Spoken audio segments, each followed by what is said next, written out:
Boom. Hey guys, Dr. Scott here. We're excited to bring some information to you guys. We've heard a lot of stuff out there in the media, and honestly, at this point, you kind of wonder what's true, what's not. And I've got some great people on board with me today, fellow chiropractors. We've got Dr. Kevin Ireland and his lovely bride, Dr. Sandy Ireland. These guys are not only colleagues of ours, but just great friends, passionate about chiropractic, passionate about pediatrics. Dr. Sandy's actually a functional nutrition doctor. She understands a ton about, boosting the immune system and using chiropractic in a lot of really cool ways. And Dr. Kevin's actually working on functional medicine type stuff. So these guys are, I just love them dearly. They're the guys that go on board and research and dig in. I'm not the research guy, so I'm totally using their brains and IQ that's way higher than mine. And I'm excited to have him here to come and just bring us some facts, right? Let's level the playing field, go to see what the CDC has to say about COVID-19.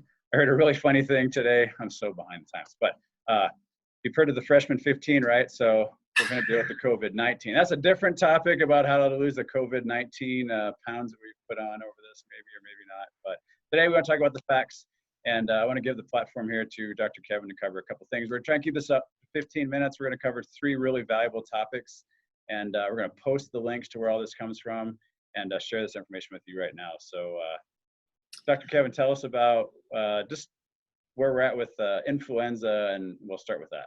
Awesome. Well, again, thanks for having us on. And, kudos to you and Dr. Don and the whole team at All About Potential. They're great people, and we're just excited to be able to go on this journey with you guys as well. So, one of the big things that we want to talk about is that obviously there is so much emotion based on this, because you're getting all this information from multiple spots and you're thinking to yourself, who do I trust? What do I learn? How do I believe this information? So one of the things that Dr. Sandy and I noticed is that anytime somebody posts something on YouTube or on Facebook, it seems like within hours to days at the most, it's being taken down. And it's just things that aren't in the normal realm of what people are hearing from the medical guidelines, so to speak. So what we did is we ended up going in and researching stuff that's directly from the CDC. So this is not information that is made up. It's not information that we made up. This is information that's coming right from the CDC. And we're just trying to find that platform of being able to build the foundation on with the statistics that they're giving us. Because again, our comment is whether you love them or hate them, the one thing President Trump is spot on about is that you just can't trust the news. It's not giving you the true facts, the statistics that are being skewed to make things look so much more, worse than what they are. And again, I know there's so much emotion behind this. We don't want to downplay that. We're not trying to tell people that, that whatever they want to believe is their options. We know that there's the trolls out there that want to look at this information, just go with what their gut feeling is. But again, this is stuff that we are researching, and we can honestly say, prove us wrong if we have it out there. So I think it's great to come to this level playing field, like you said, look to what they say. It's not necessarily saying what we agree on, but it's the level playing field of where the facts come from, not necessarily from the media or from the medical community. This is from our federal government. So what do they have to say? Yep. So I think one of the things that we'll start with is we're going to share our screen so that you can see some of the information that we've put together. And again, as far as our techno-savvy ability, are you seeing it? Yep, it's right there. Perfect, good. Okay, so actually I'm going to have my lovely wife, I always joke saying she's the brains on the beauty, right? And so we'll have to start with this information first. We can scroll, yeah, I can. You can give me the mouse? Yeah. Nice.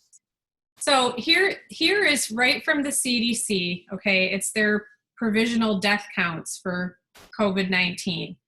And I've been tracking this since day one and just watching how things just don't quite seem to add up again to what the media narrative is telling us. So if you look here, these numbers aren't complete because their estimated counts are much higher already. They're like 68,000, I believe it is, for COVID-19 related deaths. But you can see the confirmed ones here, quote unquote confirmed, are 39,000, okay? Okay. Deaths from all causes, 751,000. So you can see, there's quite a lot of deaths that occur on a regular basis. So just kind of things to start getting you to think. But if you look at this column here, Pneumonia deaths are at 67,000. That's non-COVID related.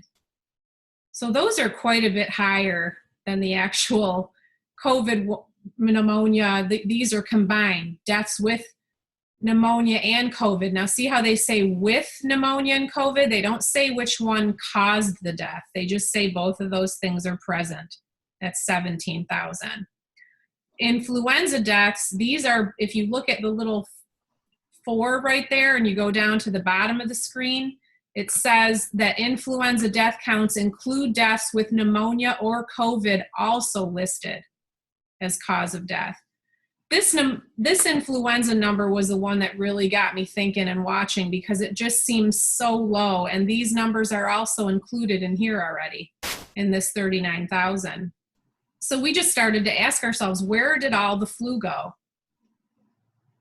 Yeah, because didn't you say, we were talking before, you were saying that in years prior, you probably had those numbers of where the actual influenza deaths were, right, Sandy? Yes, it's on another go to past estimated. And if you just look at down at the bottom, we'll just look at the past couple of years, 2017, 2018, right over on the right-hand side, you can see that the deaths estimate is 34,000, 61,000, scroll up to previous years, 38, so they range anywhere. The deaths from influenza alone are anywhere from, 38, 30, 50,000, 60,000 deaths per year from influenza. What I couldn't find yet this year is the weekly influenza counts. You can see them on there, or from previous years, I'm sorry. It's difficult to find to compare. You can find this year's on that provisional chart I showed you before, but you can't find the weekly counts from previous years so that we could compare. They don't make this stuff easy to find at all. Yeah, and here's Kevin, point out that right there, 2011, 2012, 12,000 deaths. There's like an anomaly that stands out that we talked about, right? So average is 35 to 61,000 is the peak, right? So there's another one, interesting right there, 12,000. Why is it so low, right? Right. Yeah, it made us think about that. But what we went to this map. We'll show you the map because there's some other interesting things that we noted as well. And my husband's going to. So what this map shows us is that, again, it's the weekly U.S. map of influenza update. And what we've done is when you see this map, and again, this is from the CDC's website, it has this flu season, right? We've talked and joked about the flu season. It's like, okay, like up here in Wisconsin, when we have deer season, this is like a national, or not, it's a state holiday for us. I mean, places close down because of hunting season and stuff like that. But, where the deer go when it's not deer season, they're still in the woods, they're still there. But with flu season, what happens to it? So what we've done is we want to look at the last 5 years, even though their statistics go all the way back to 2003. So in 2015, as we look at this, and we're going to go to week 10. So if you look at this chart here, this little key chart to the right, and if I highlight the widespread, you can see in the blue outline all the states that have widespread influenza. Majority of the states are either widespread or regional. As we go through... Kevin, back up for a second. Week 10 is what in the calendar year? Like, would that be like January? That is March, middle of March. Middle of March, okay, thank you. Yep. So if we start to go week by week and we push these things forward, you can see how things change. It's not getting as concentrated. And now we start to see some sporadic states that are popping up with the little square grids. As we progress, a lot of the states are no longer brown, and they're getting more into that sporadic type of thing as we get into week 20. And it's like that pretty much for every year. If we go back to the 10th week, we can see a lot more of the widespread as we progress through. It does get less into more sporadic. And it's like this for pretty much every year, in the last 5 years. So now, the reason why we want to point this out to you guys is that what I want you to focus on for each of these years is the state of New York. And this was something that my wife had noted, because currently right now, New York is the hot spot, right? As far as what the COVID is. This is what they're reporting everything from, and they have all these hospitals that are being overrun, and this horrible situation is happening in New York. Well, with the influenza, as we progress through each week, it's one of the last states that turns from brown, the widespread, into a different color. Yeah. Right? So that's 2018. Again, 2017. We go back to 2016, 17. Again, it's one of the last states to turn color. So if we go to our current season, right? Now we can't go to the 20th week because we haven't experienced that yet. We're only up to go to week 17. Mm-hmm. But if we go just a couple weeks, by week 14, the influenza is already sporadic. So it's in the sporadic, which is the checkered. Okay, right? Yep. Yeah, and currently we're in week 17, but it's been that way for 3 weeks. Well, how come every year that just doesn't happen? It's always widespread. So New York is always a hot spot for flu. Yeah, just more concentrated there anyway. So we went and we looked, and this did happen. I went all the way back to 2009. It happened one other time. And look at this. This is going back to the 10th week, which I've been doing, and there's no state that has a widespread influenza. And this is when? 2009, 2010? 2010. So as you move forward, I mean, it's like there's nothing, right? So where did influenza go this year? Well, if you go back in history, this was the year that we were suffering from swine flu. H1N1. So again, something that was getting your mind off of, the traditional flu, and it's like, oh, we have this horrible virus that's attacking us. And again, the influenza just magically disappears. So where does it go? Where does it go? And where did H1N1 go? Here's a super close friend of mine, served his country, and I work well with him regularly. He was diagnosed with H1N1 5 weeks ago. I work out with this guy, sweat with him, and it's still in the area. Interesting, huh? Swine flu is still around. And again, the flu, where did it go? Yeah, it just doesn't make sense. Coronaviruses have been around. Nobody ever heard of coronavirus before this year, but these viruses have been around already. It just so happens that this one is the second one. We had SARS-CoV-1. That was the first SARS we had. Mm-hmm. I believe that was 2002, 2003. 2003, 2004, yep. Yeah, and now we have SARS-CoV-2, which is the second coronavirus that kind of, went rogue. But again, how much of it is actually coronavirus and how much of it is just flu that these people have, but it's being reported. Mm-hmm. That's what this all made us see, made us wonder about, especially in New York, because that's what they're basing a lot of these recommendations, that we still all need to stay in lockdown because there's still so much activity in New York, even though the curve has flattened everywhere. That was what they said. Number one, we needed to have the curve flattened to get out of, release lockdown. And the second thing was we needed enough hospital beds and respirators for everyone, which we now have, even in the hot spots. And yet they're still not releasing these recommendations. In fact, in many ways, they're tightening down more and extending out further. So it makes you wonder, what is actually going on? What's not going on? And I think, Kevin, you and I have talked about this numerous times. As chiropractors, we don't believe it's a flu season, right? You joked about deer season, right? Deer still exist. You just can't shoot them that time. We believe that there's things that happen in times of year. People are more stressed out. Our diets are worse. There is certainly a lack of vitamin D. Where does the flu go in the summertime, right? Does it just disappear? I would say no, because the only time I ever know I've gotten influenza was in the middle of August. So I guess around in August. But yeah, that was years ago. One of the things we tell our patients that I think a lot of it has to do with obviously the nutrition. We look at, you have Halloween in October and Thanksgiving in November and Christmas December, January 1st, Valentine's Day.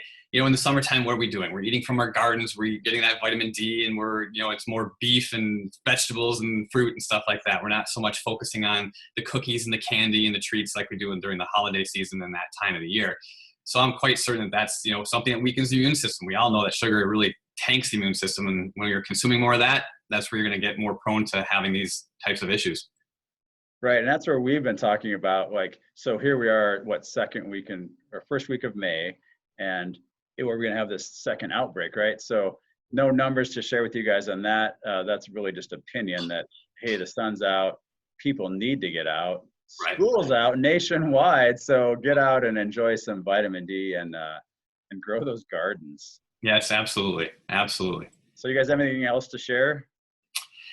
I just think that we were discussing on whether or not we're going to talk about this. And I'm going to go on a limb and talk a little bit about the virulence, just because as long as I give you the time frame, I think that because we want to be statistical, we want to be fact checking. And when we reported some of this information 2 weeks ago at the time, because what we're doing in our office, we're doing testing on antibodies. And what we're discovering is that the people who have antibodies never had symptoms, none. So this is what kind of got us on this. Well, so many of them do. The people we're finding that have antibodies, yeah, they're getting tested because they wondered if they were around someone or if they had, if they had gotten exposed. And they're finding this around the country because we have colleagues testing for antibodies too around. And we just tested myself. So good. We tested 8 people, just a small test on Friday, myself included, half of my family, and everybody we tested came up negative. Mm-hmm. In the last 6 weeks, I've been in 5 different states and 4 different airports.